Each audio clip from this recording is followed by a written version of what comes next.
Hello mga katigstugan! Gagawa tayo ngayon ng lumpiang Shanghai! Yay! Naku, wala yatang aayaw dito sa Shanghai. Yung pag may handaan, ito agad yung gustong tikman. Ang dami-daming pagkain pero gustong-gusto mo may lumpiang Shanghai talaga sa handaan, di ba? Sino relate dyan? Kasi talaga to sa paborito ng lahat. Kahit nang dalaga pa ako, talagang gumagawa talaga ako ng Shanghai. Gustong-gusto nila ako na gumagawa nito kasi nga, ang tsaga-tsaga akong gumawa. Di ba ang hirap talagang gumawa ng Shanghai? Kasi ang daming proseso, di ba? Kahit ba sabihin paghahalo-haluin lang naman yung mga sangkap, di ba?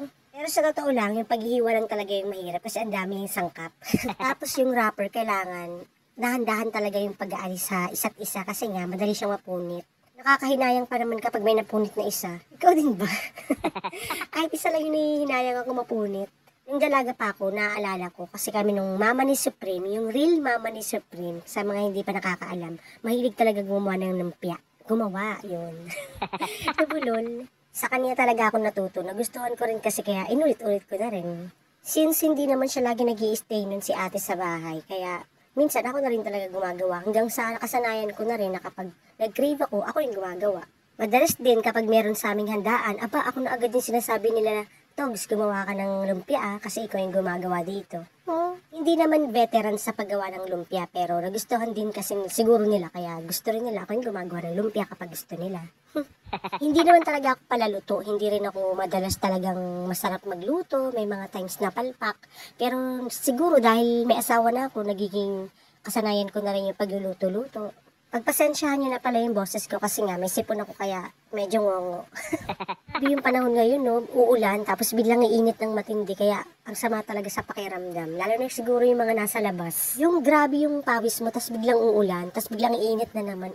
Sakit talaga ang aabutin mo. Buti na nga lang sa gabi at hindi na ganun kainit kapag gabi na dito sa Laguna. Nakakatawa, no, ang dami ko lang sinabi, pero hindi pa rin ako tapos dyan sa pag-aalis ng mga rapper na yun sa isa't isa. Wala namang handa ang mangyayari o wala namang birthday, pero gusto ko lang siya talagang gawin. Pag napapabili talaga kami ng giniling sa supermarket, ayan, at naiisipan kong gumawa ng lumpiang Shanghai. Hindi ko na nga pala napakita kung paano ko ginawa yan, basta hiniwa-hiwa ko lang yung mga sangkap, bawang, sibuyas, at nagutom nga ako, ayan, buti na may nagbigay dito sa kapitbahay namin ng mais. So si Mister hindi naman kumakain yan, kaya ako yung kumain. Nagati kami ni Supreme.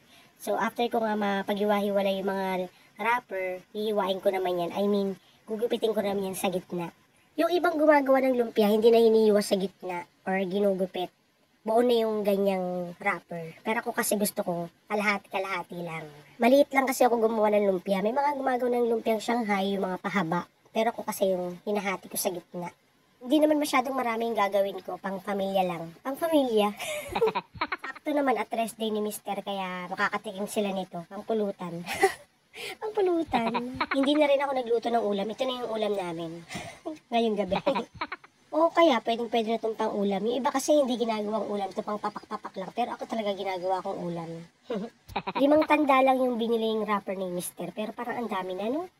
Pero pagkakasyahin natin yan para walang masasayang na wrapper. Madali lang naman gumawa nito. Kumuha ka lang ng bawang, sibuyas, carrots, celery. Pwede rin naman walang celery or kinchay. Then, lagyan mo rin siya ng giniling. Yung iba, meron pang kasangkap na nilalagay dyan. Pero ako kasi yun lang yung nilalagay ko. Tapos, siyempre, nasamahan mo na rin siya ng itlog, pampakapit. Pampakapit din sa may wrapper. Basta sangkap din yun, ilalagay mo rin talaga yung mismong itlog dito sa ating paggawa ng Shanghai. Huwag mo rin masyadong kakapalan yung wrapper para mas maluting nasa loob. Yung iba, sinasangkot siya or ginigisa muna yung ipapalaman sa ating wrapper. Pero ako kasi hindi ko na masyadong ginagawa yun. Dati oo, pero lumiliit kasi masyado kaya hindi ko na ginawa. Lumiliit. Mas okay naman talagang gagawin mo muna yung gigisa or medyo ipiprito-prito mo muna yung ating Shanghai. Pero ako kasi in my case, hindi ko na lang masyadong kinakapalan yung paglagay sa loob para maluto-luto siya.